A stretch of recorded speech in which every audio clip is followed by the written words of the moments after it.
Voilà, nous en sommes à la 4e étape et nous accueillons toujours des nouveaux. Ouais, bravo les nouveaux. Et des fidèles. Bravo les fidèles. Nous accompagnent. Alors, je vais vous expliquer ce qui va se passer aujourd'hui. Nous sommes à l'église de Bossé-sur-Claise, comme vous savez, à l'autre bout du département. Je ne sais pas si vous m'entendez. À l'autre bout du département. Alors, cette église est actuellement en travaux. Donc on a même croisé monsieur le maire tout à l'heure qui nous a expliqué qu'il refaisait entièrement l'église. Et on a quand même voulu venir pour vous montrer qu'une église en travaux, ça peut nous arriver quand on pèlerine. On arrive devant une porte, c'est fermé, on arrive devant une porte, il y a des travaux. On arrive dans une église, on ne peut pas s'asseoir. Voilà, c'est ce qui va nous arriver. Elle annonce la couleur. Voilà. Elle annonce la couleur. Alors, ce qu'on a pensé, c'est que je vais vous faire le petit tour patrimonial comme les autres fois.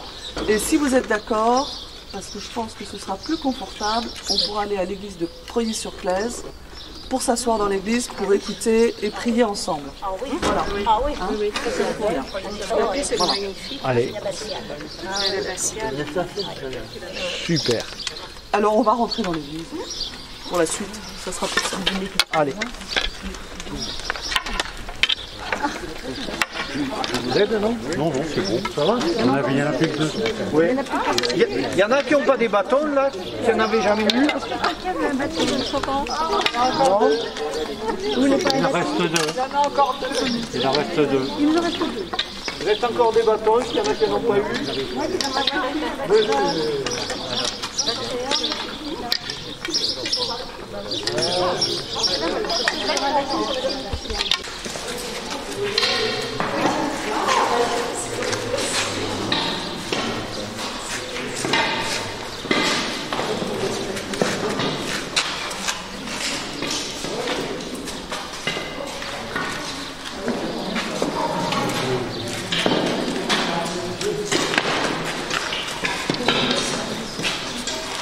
Alors, si vous restez dans l'église Saint-Martin de Bossé-sur-Claise,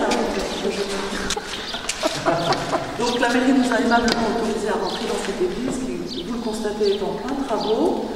Donc c'est une église qui a été reconstruite au XIIe siècle et remaniée au XIXe siècle. Toute cette partie-là a été faite au XIXe siècle en fait. Voilà. Donc à l'extérieur vous avez un magnifique porche, vous l'avez vu dans la appartement. Donc tous les travaux, en fait l'église va être entièrement refaite. Donc 2 phases de travaux, il va refaire une porche et ils vont refaire un certain nombre de choses à l'extérieur. Et elle va être entièrement refaite. Alors elle a été construite par Godebert, fils d'Effroy, qui a fait édifier l'abbaye de Preuilly qui est à côté, au début du XIe siècle. Et ils ont été refaits donc, au XIIe siècle. Alors pourquoi on a choisi le thème d'aujourd'hui? C'est le thème de la guérison. Et dans cette église, je trouve que tout à l'heure en arrivant, une idée m'est venue. Nous sommes dans une église qui est en guérison. Bravo! Merci Sylvie, merci l'esprit d'avoir soufflé. Elle soufflait très fort. Alors, dans cette église, il n'y a pas grand-chose en fait de Saint-Martin. Avec Alix, quand on est arrivé, on a découvert un vitrail Saint-Martin au fond, avec 3 médaillons, le partage du manteau, le miracle de l'Eucharistie et la mort de Martin. Vous pourrez l'apercevoir parce que normalement la sacristie est ouverte. Et la deuxième chose intéressante dans cette église, c'est le chapiteau qui est en haut à gauche de l'autel. Vous allez pouvoir le voir, hein, on va faire le tour, qui représente le bien et le mal, et qui a cette particularité d'avoir des personnages, enfin les animaux, ont des moustaches. C'est très rare, et donc il y a ça à Preuilly et à Saint-Julien à Tours aussi. Donc ça devait être le même sculpteur probablement qui a mis cette particularité sur les... Ça ne veut pas dire que ceux qui ont des moustaches doivent être associés au blé. Alors, l'hôtel qui est du 19e est intéressant parce qu'on croirait qu'il est neuf, alors qu'en fait c'est la pierre naturelle et qui est très élancé pour essayer de conserver ce côté haut du cœur. Et on a 3 statues qui étaient intéressantes dans cette église. On ne peut pas les voir. Il y a Sainte Radegonde que vous connaissez peut-être, qui est une reine de France, Sainte Radegonde de Poitiers, qu'on voit beaucoup dans les églises de la région, qui était l'épouse de Clotaire Ier, fils de Clovis. Il y a une statue de Sainte Élisabeth de Hongrie. On se demande pourquoi Sainte Élisabeth de Hongrie est là. Alors, petite histoire pour Sainte Élisabeth de Hongrie, elle a une légende qui se raconte aussi pour deux autres saintes, qui sont Sainte Roselée et Sainte Germaine de Pibrac. On raconte qu'elle avait donné à manger aux pauvres contre la vie de ses parents, de sa famille, etc. Donc elle partait avec sa robe pleine de victuailles, et elle avait donné à manger aux pauvres. Et un jour, un membre de sa famille n'était pas très content et a essayé de la piéger. Donc elle était toute tremblante et elle a ouvert son tablier et en fait il y avait un bouquet de roses il y avait que des roses. Oui, Voilà. c'est ma patronne. Voilà, ça Elisabeth de Hongrie. Voilà, donc c'est une statue du 15e, c'est dommage qu'on ne puisse pas la voir. Et alors, quand vous allez faire le tour, vous pourrez voir aussi une statue de Saint Fiacre. Saint Fiacre, le patron des jardiniers. Saint Fiacre est un saint irlandais qui est venu évangéliser aussi par chez nous, mais bien longtemps après Saint-Martin. Et à côté de l'église, dans le contrebas, pour ceux qui sont arrivés par la route de Preuilly, je crois, il y a une fontaine qui s'appelle la fontaine Saint-Fiacre. Voilà ce que je peux vous dire de cette église. Et donc vous pouvez prendre le temps de faire le tour. Et puis après, donc on va aller à Preuilly pour la deuxième partie de notre pèlerinage. Du coup, on va avoir deux églises aujourd'hui.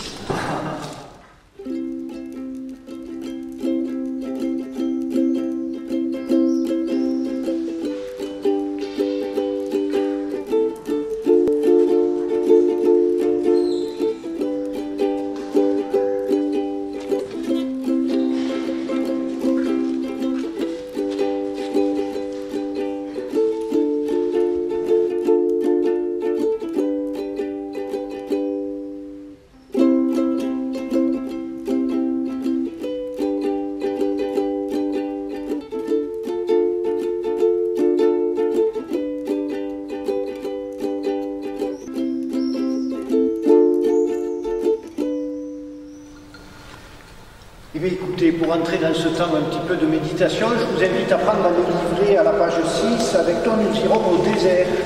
Avec la chaleur qu'il fait, je pense que c'est de bon endroit.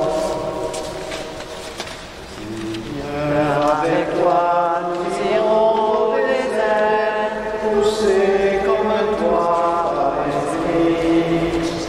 Seigneur, avec toi, nous irons au désert, poussés comme toi par l'esprit. Et nous mangerons la parole de Dieu, et nous choisirons notre Dieu, et nous fêterons notre Pâques au désert. Nous vivrons le désert avec toi. Merci. Eh bien, figurez-vous que le Dieu d'Israël est un Dieu sauveur. Oui, ce Dieu qui créa l'univers, c'est lui qui s'est présenté à un moment à Moïse et qui lui a dit « La clameur des fils d'Israël est parvenue jusqu'à moi et j'ai vu l'oppression que leur font subir les Égyptiens. Tu feras sortir d'Égypte mon peuple. » C'est ce que nous avons vu au cours des étapes précédentes. Nous avons vu qu'Israël, après avoir fui sa condition d'esclave en Égypte, a vécu la traversée de la mer des roseaux comme un baptême. Par la suite, dans le désert, il a subi l'épisode des serpents à la morsure brûlante qui tuaient ceux qui étaient mordus, et puis constaté une nouvelle fois la puissance de vie proposée par Dieu, puisque ceux qui contemplaient alors le serpent de bronze au sommet du mât étaient guéris. Ainsi, tout au long de l'Écriture, pour faire alliance avec l'homme, Dieu le sauve, le délivre, le guérit, le rachète. Pourtant, même si nous savons que par le baptême nous sommes préservés de la mort éternelle, par la promesse de la résurrection, que de douleurs, que de souffrances jalonnent nos vies. Mais qu'ai-je donc fait au bon Dieu pour mériter tous ces soucis, dit-on parfois, dans une vaine tentative pour essayer de comprendre toutes les vicissitudes qui garnissent nos vies. Comment guérir de tous ces manques? Dieu peut-il entendre nos plaintes et nous soulager? Je vous invite à écouter ces deux passages du livre des Nombres qui relatent certaines des difficultés vécues par le peuple hébreu pendant son séjour dans le désert. Car Israël, quand il est arrivé dans le désert, après avoir traversé la mer des roseaux, n'en avait pas fini avec les épreuves. Le feu, la faim, la mort, la jalousie, la maladie, la peur, les échecs, les fautes ont jalonné ces 40 années d'errance dans ce monde aride et sec.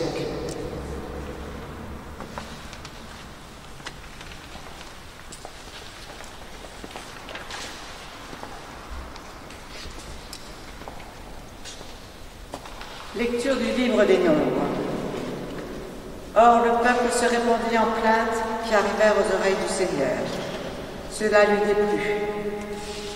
Quand il entendit, sa colère s'enflamma. Le feu du Seigneur s'alluma contre eux et dévora une extrémité du camp. Alors le peuple cria vers Moïse. Moïse intercéda auprès du Seigneur et le feu s'apaisa. On appela ce lieu Tabéra, c'est-à-dire incendie, car le feu du Seigneur s'y était allumé contre eux. Il y avait un ramassis de gens qui étaient mêlés au peuple. Ceux-ci furent saisis de convoitise. Même les fils d'Israël se remirent à pleurer. « Ah, qui donc nous donnera de la viande à manger ?» Nous nous rappelons encore le poisson que nous mangions pour rien en Égypte, et les concombres, les melons, les poireaux, les oignons et l'ail. Maintenant notre gorge est desséchée, nous ne voyons jamais rien que de la manne. Moïse entendit pleurer le peuple, groupé par clans, chacun à l'entrée de sa tente. Le Seigneur s'enflamma d'une grande colère. Cela déplut à Moïse, et il dit au Seigneur, « Pourquoi traiter si mal ton serviteur? Pourquoi n'ai-je pas trouvé grâce à tes yeux que tu m'aies imposé le fardeau de tout ce peuple? Est-ce moi qui ai conçu tout ce peuple? Est-ce moi qui l'ai enfanté pour que tu me dises, comme on porte un nourrisson, porte ce peuple dans tes bras jusqu'au pays que j'ai juré de donner à tes pères? Où puis-je trouver de la viande pour en donner à tout ce peuple quand ils viennent pleurer près de moi en disant « Donne-nous de la viande à manger ». Je ne puis à moi seul porter tout ce peuple. C'est trop lourd pour moi. Si c'est ainsi que tu me traites, tue-moi donc. Oui, tue-moi, si j'ai trouvé grâce à tes yeux, que je ne vois pas mon malheur. Le Seigneur dit alors à Moïse, « Rassemble-moi 70 hommes parmi les anciens d'Israël, connus par toi comme des anciens et des scribes du peuple. Tu les amèneras à la tente de la rencontre, où ils se présenteront avec toi.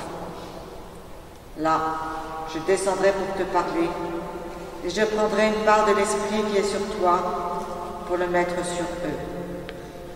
Ainsi, ils porteront avec toi le fardeau de ce peuple, et tu ne seras plus seul à le porter.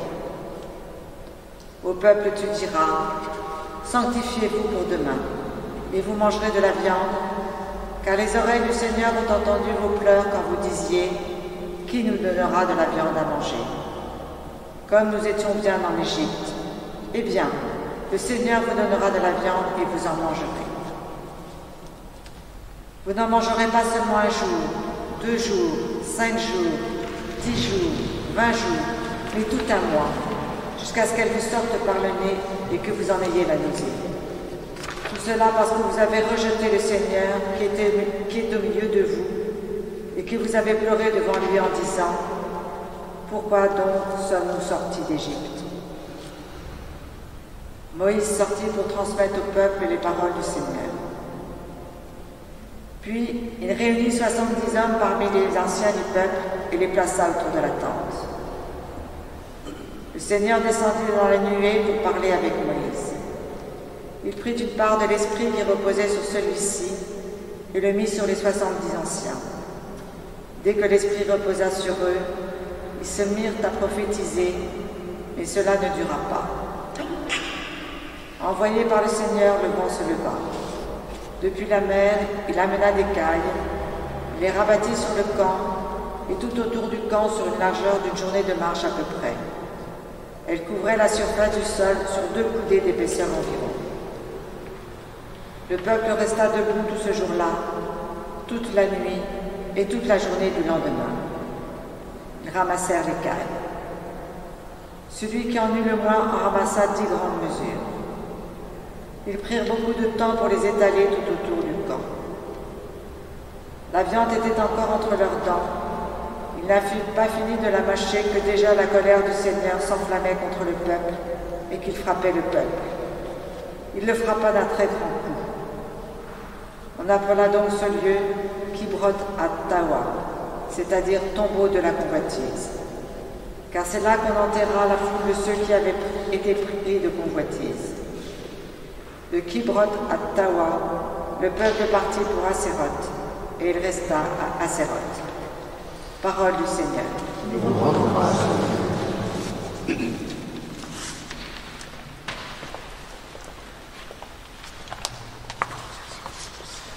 Et oui, ainsi, tout au long de l'Écriture, pour faire alliance avec l'homme, Dieu le sauve, le délivre, le guérit, le rachète, jusqu'à l'étymologie du nom de Jésus, son Fils, qui signifie Yahvé sauve. Et pourtant, la marche à travers le désert se transforme en une cascade de rébellion contre le projet divin, ciblée particulièrement sur Moïse et Aaron.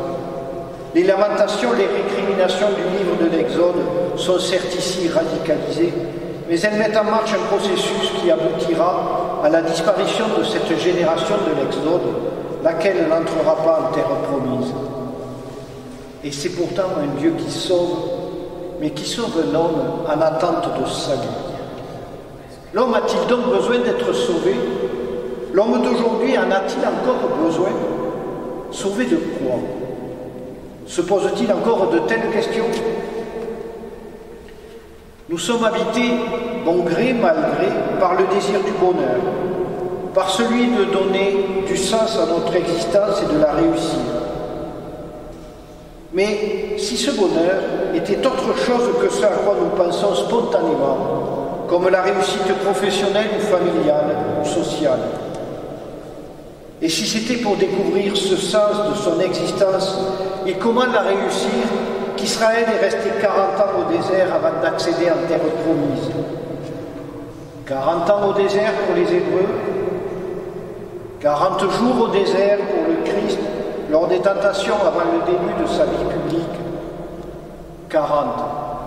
Ce symbole dans les Écritures de la gestation de l'homme, 40 semaines pour faire un homme. C'est bien ce désir de vivre pleinement et toujours dans une qualité de vie qui comporte la joie d'aimer et d'être aimé qui nous attire et nous anime encore aujourd'hui. Car ce désir, il est à nous, il est absolu. Et il est la marque en creux de notre vocation. Nous avons été créés à l'image et à la ressemblance de Dieu dans le dessein de le voir et de communier éternellement à sa propre vie, dans une vie de ressuscité avec le Christ. Qu'il en ait conscience ou non, l'homme a faim de Dieu pour se réaliser pleinement lui-même. L'homme a faim de Dieu quand il prend conscience de son incapacité à réaliser son propre salut. Cherchant sans cesse à combler des manques dans sa vie, l'homme souffre de ne pas être satisfait dans ses attentes et ne cesse de mesurer, de comparer, de se comparer. Nous l'avons vu dans cet extrait du livre des Nombres. Nous nous rappelons encore le poisson que nous mangions pour rien en Égypte, et les concombres, et les melons, et les poireaux, et les oignons, et l'ail. Retour en arrière, comparaison entre hier et aujourd'hui, mesure de la différence entre la vie en Égypte et celle dans le désert, envie, jalousie. Oui, les hommes sont contredits dans leurs propres désirs, non seulement parce que Dieu, qui seul pouvait combler leurs désirs d'humeur inaccessible à leur propre force, mais aussi parce qu'il rencontre toujours l'échéance de la mort et le risque constant de la maladie et de la souffrance. De même, ils font l'expérience de la division entre eux et la nature. Le travail représente toujours de la peine. On constate que des désastres écologiques. De plus, la division règne entre les hommes, comme entre Moïse et Aaron face au reste du peuple. Que ce soit avec la famille, dans les structures économiques et sociales, dans la vie politique ou internationale. Enfin, chacun se trouve divisé en lui-même. Ce qui est à ma portée, écrivait saint Paul à propos de l'homme dont la foi n'a pas transformé la vie, c'est d'avoir envie de faire le bien, mais de ne pas l'accomplir. Je ne réalise pas le bien que je voudrais, mais je fais le mal que je ne voudrais pas, nous dit-il dans la lettre aux Romains. Chacun découvre en soi une inclination au mal qui le fait trop souvent tomber dans le péché et qui le blesse alors au plus profond de lui-même. Et si c'était cela que Dieu veut d'abord, de cela que Dieu veut d'abord nous guérir? Pour faire entendre son message, la Bible se sert de deux images. La première est celle du retour à la santé de l'homme malade, menacé et vivant dans l'angoisse de la mort. Le salut, c'est alors la santé, la plénitude de la vie. C'est ainsi que Jésus, quand il guérit les malades, les sauve. Le retour à la santé physique est le signe du salut total de la personne. Car dans la société judaïque, la maladie était souvent considérée comme la conséquence du péché. Les guérisons opérées donc par le Christ étaient la manifestation de sa volonté et de son pouvoir de libérer l'homme de la force du mal. L'expérience de la maladie dans la Bible doit donc avoir pour résultat d'aiguiser chez l'homme la conscience du péché. Dans tous les psaumes de supplication, la demande de guérison s'accompagne toujours d'un aveu de ses fautes. La maladie est un symbole de l'état dans lequel se trouve le pécheur. Spirituellement, il est toujours soit aveugle, soit sourd, soit paralysé, soit parfois tout ensemble. La guérison du malade est donc tout aussi symbolique. Elle représente la guérison spirituelle que Jésus vient opérer chez les hommes. Les gestes de Jésus à l'égard des malades préludent ainsi les sacrements chrétiens. Car il est venu ici-bas comme le médecin des pécheurs. Un médecin qui, pour enlever les infirmités et les maladies, va les prendre sur lui. Et c'est le sens final de la passion. Participer à la condition de l'humanité souffrante pour pouvoir triompher finalement de tous ses maux. C'est ce que nous avons entreaperçu la semaine dernière autour du thème de la mort et de la résurrection, dans ce lien que l'on pouvait faire entre le mal du serpent d'airain et la croix du Christ. La seconde image dont se sert la Bible et que nous avons longuement commentée dans l'étape de notre pèlerinage à Morlan, c'est celle de la libération de la servitude, soit de la libération individuelle de l'esclave, soit celle du peuple injustement condamné à un esclavage collectif, et la libération d'Égypte du peuple d'Israël à travers le passage de la mer Rouge reste la figure permanente de la libération de tout mal et de l'entrée en terre promise. Et c'est déjà la préfiguration de l'entrée dans le royaume de Dieu pour une vie pleinement heureuse. Ainsi, le salut chrétien comporte dans son unité concrète deux aspects. C'est la délivrance de tout mal, du mal et de la souffrance que nous subissons, qui nous atteignent depuis l'extérieur et auxquels nous ne pouvons rien ou si peu, dans l'atteinte de notre intégrité psychologique et spirituelle, comme celle du mal qui vient de nous, qui sort de nous, c'est-à-dire le péché, avec sa conséquence dernière, la privation éternelle de Dieu. C'est plus encore le don de la vie, d'une vie éternelle qui a les traits du royaume que Jésus est venu instaurer, d'une vie dans l'amour, la justice et la paix. Une telle vie ne peut venir que de Dieu. Elle est le fait de notre adoption filiale et nous fait participer à la nature divine et à l'échange d'amour entre le Père et le Fils dans l'Esprit. Elle est déjà secrètement présente et donnée ici-bas, et elle se manifestera pleinement et définitivement dans la gloire de Dieu. Ce salut, il est donc annoncé à toutes les pages de l'Ancien et du Nouveau Testament. Il est la bonne nouvelle de l'Évangile. Mais ce salut, il s'exprime en des formules multiples et variées qu'on ne peut résumer sans risque de les abîmer. Donc Dieu se penche bien sur l'humanité souffrante pour la soulager de ses maux.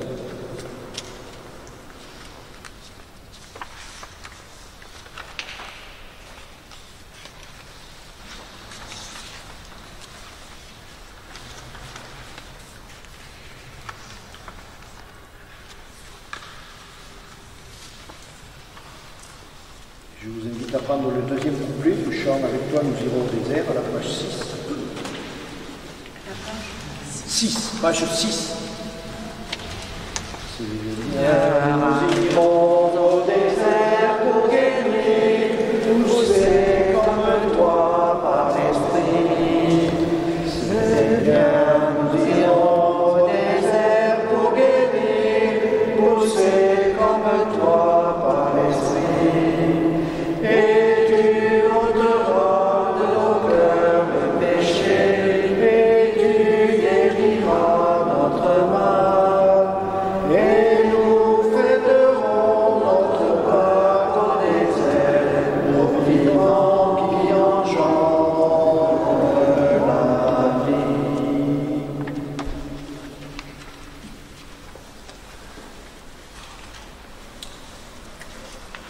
Repensons au chapiteau de l'Église que nous avons vu tout à l'heure, qui représente le bien et le mal.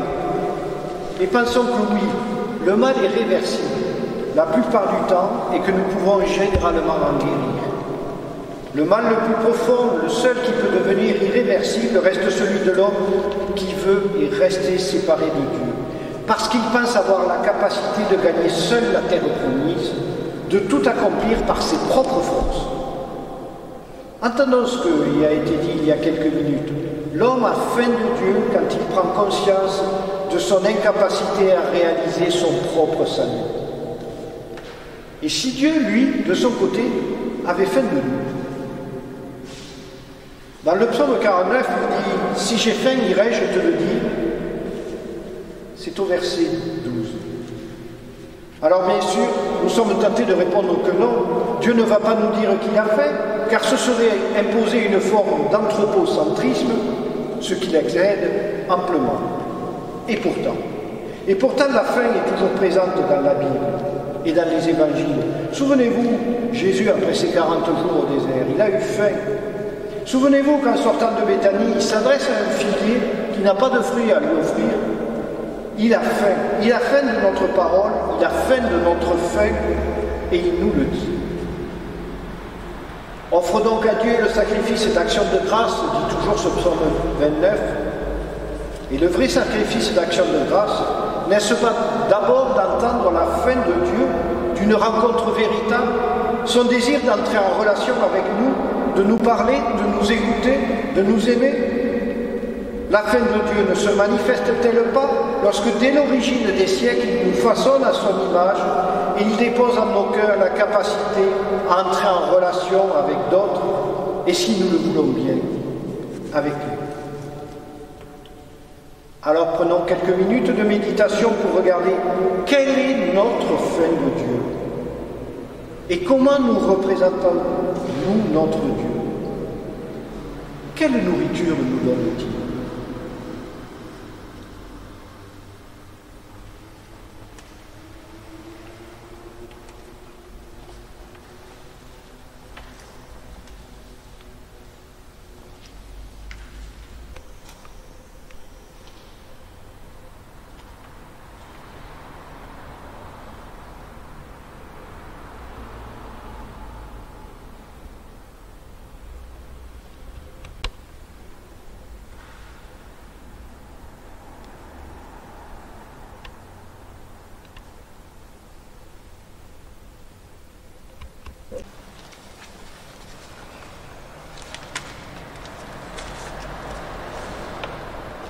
Je vous invite à prendre le troisième couplet de notre chant.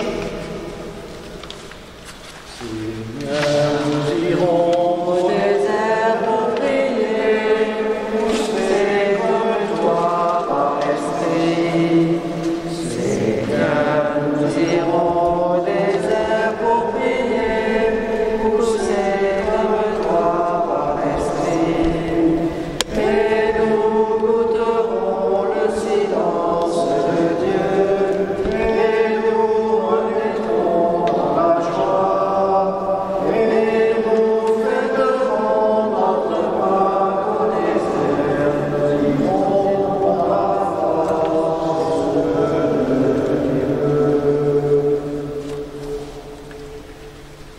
Guérir, c'est revenir de ceux qui nous tenaient captifs. Alors, en écoutant le psaume 125, rendons grâce à Dieu qui nous libère du mal et nous ramène en terre promise. Quand le Seigneur ramena les captifs à Sion, nous étions comme en rêve. Alors, notre bouche était pleine de rire, nous poussions des cris de joie. Alors on disait parmi les nations, quelle merveille fait pour eux le Seigneur. Quelle merveille le Seigneur fait pour nous. Nous étions en grande fête. Ramène, Seigneur, nos captifs, comme les torrents au désert, qui sèment dans les larmes, moissonnent dans la joie. Il s'en va en pleurant, il jette la semence, il s'en vient dans la joie, il rapporte les gerbes.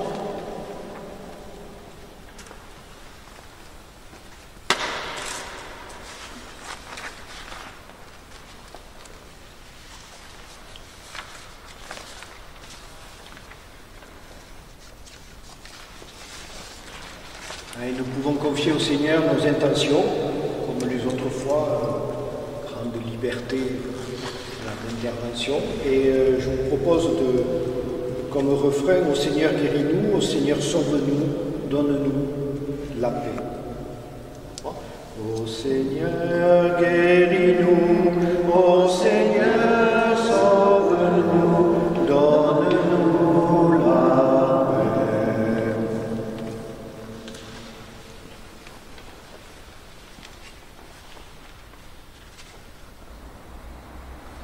Nous te confions, Seigneur, les malades, nous te confions tous ceux qui souffrent dans leur tête, dans leur corps, dans leur cœur. Nous te les confions avec tous ceux qui les accompagnent, avec tous ceux qui les soutiennent, avec tous ceux qui essaient de leur apporter réconfort.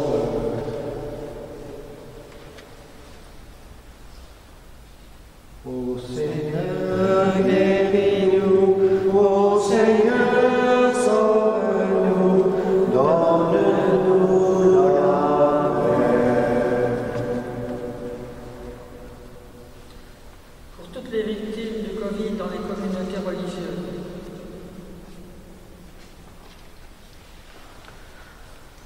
Ô Seigneur, guéris-nous, ô Seigneur, sauve-nous, donne-nous la paix.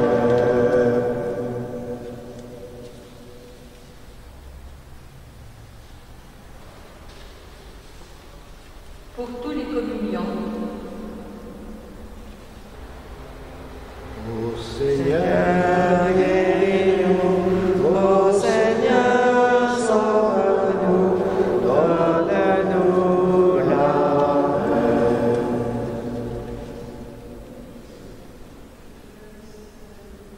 Pour tous ceux qui se préparent au baptême ou au mariage, Seigneur, nous te les confions.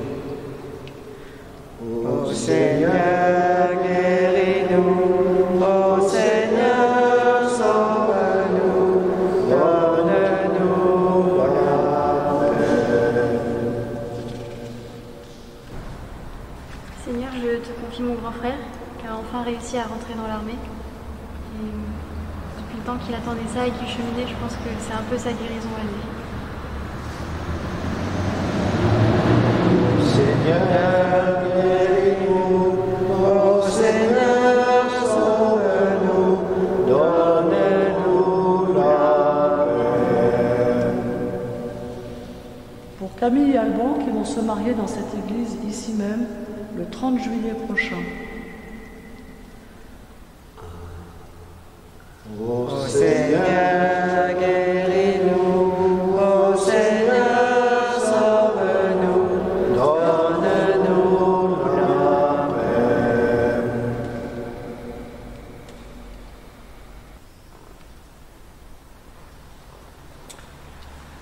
Alors, comme nous aimons bien que vous repartiez pas comme vous êtes arrivés, eh bien, nous avons choisi aujourd'hui de vous donner un flacon d'huile de la Sainte Face. Donc, vous savez que l'huile est utilisée depuis des siècles à des fins thérapeutiques.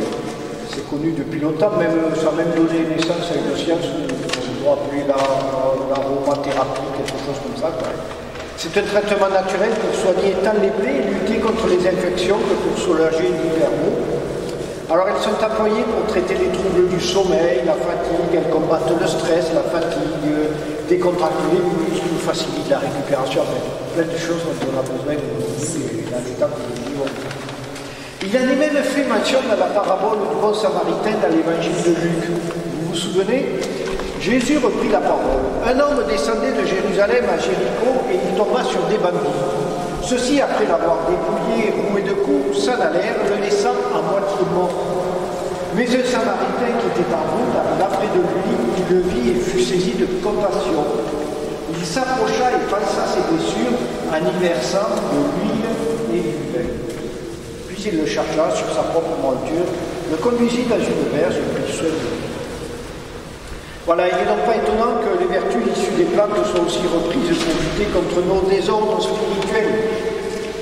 Parce qu'être enduit d'huile sainte, c'est être imprégné de l'Esprit de Dieu. Comme l'huile pour le corps, l'Esprit pénètre en profondeur, laisse des traces, donne des forces et dynamise notre vie spirituelle. Et c'est pourquoi l'huile sainte ou sainte crème est employée au baptême, à la confirmation, aux ordinations, etc. Et donc voici que le flacon qu'on vous remet, c'est de l'huile brûlante devant la sainte face de Tours. Vous connaissez l'histoire du vénérable Léon Papin Dupont, le saint homme de Tours, qui était connu de Sainte Thérèse et qui avait reçu des carmélites une gravure de la sainte face venant de Rome qui comportait un authentique, en quoi il était une fidèle reproduction de la célèbre Véronique et qui plus est, avait touché la vénérable relique de la sainte face de Rome. Et dans un esprit de réparation, il s'est senti poussé à mettre dans son salon cette gravure avec une lampe brûlant sans interruption devant ce tableau de la Sainte Face. Et M. Dupont pensait que cette manière d'honorer cette icône de la Sainte Face susciterait la curiosité des visiteurs les plus indifférents qui venaient chez lui et lui donnerait ainsi l'occasion de parler de notre Seigneur, du culte de la Sainte Face et du devoir de réparation. Sa position de simple laïque lui donnait la liberté de propager ce culte de la Sainte Face suivant l'inspiration qu'il croyait de l'Esprit Saint. Et son salon est devenu un lieu incessant de pèlerinage, de miracles et de conversion. Et vous pouvez y aller, c'est au sein des Dominicains, du couvent des Dominicains de Tours.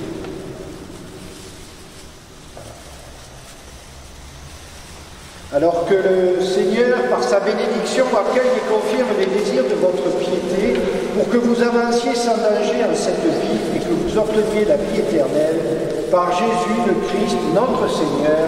Amen. Je vous invite à prier maintenant Saint Martin et Saint Joseph. Saint Martin à qui nous avons dédié ce pèlerinage et Saint Joseph, voilà, qui aujourd'hui, dont c'est l'année promulguée par le pape.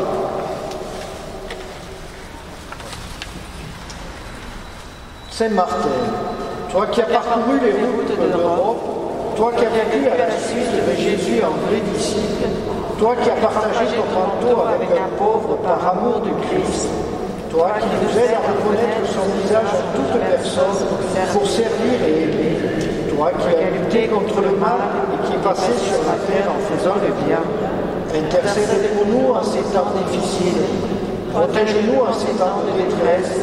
Donne-nous d'être persévérants et de garder la paix dans les épreuves. Sois notre protecteur et conduis-nous sur le chemin de la vie éternelle.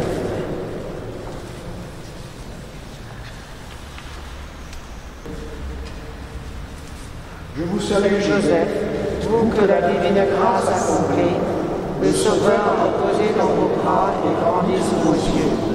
Vous êtes béni entre tous les hommes, et Jésus, l'enfant divin de votre virginale épouse, est béni. Saint Joseph, donnez vos pères au Fils de Dieu. Priez pour nous dans nos soucis, de famille, de santé, de travail, jusqu'à nos derniers jours, et daignez nous secourir à l'heure de notre mort. Amen. Je vous invite à apprendre le dernier couplet de notre chant avec toi, nous irons au désert. Seigneur, nous irons au désert vers toi, poussés comme toi par l'Esprit.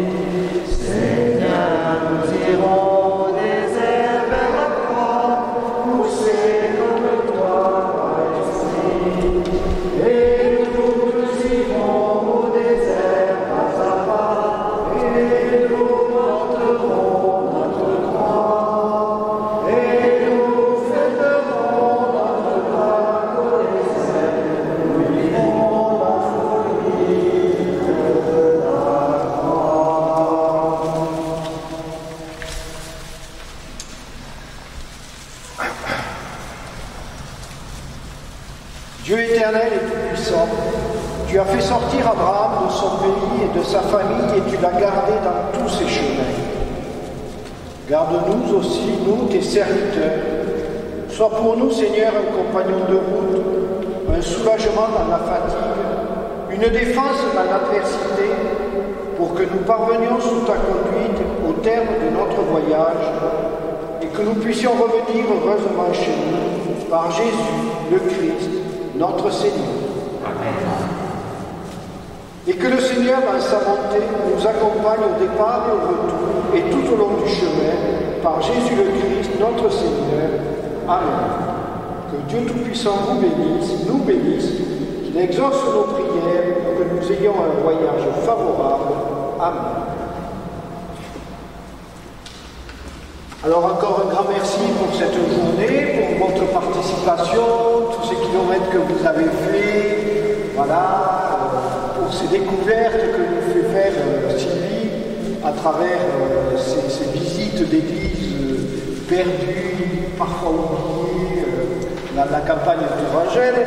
Encore un très très grand merci donc, à Alix et au service de la communication qui permettent de mettre, je ne sais pas si vous les regardez, qui permettent de voir pour ceux qui ne participent pas les étapes de notre pèlerinage.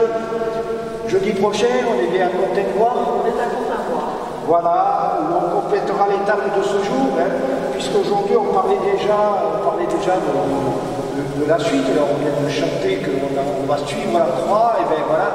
Donc la prochaine fois, nous parlerons de partie de l'émission, avec tout ce qu'on s'est enrichi, tout ce qu'on a gagné, il sera temps d'aller en vivre et en faire vivre les autres. Bon retour. Merci. Encore toute la joie d'avoir participé, d'avoir partagé ce petit moment avec vous.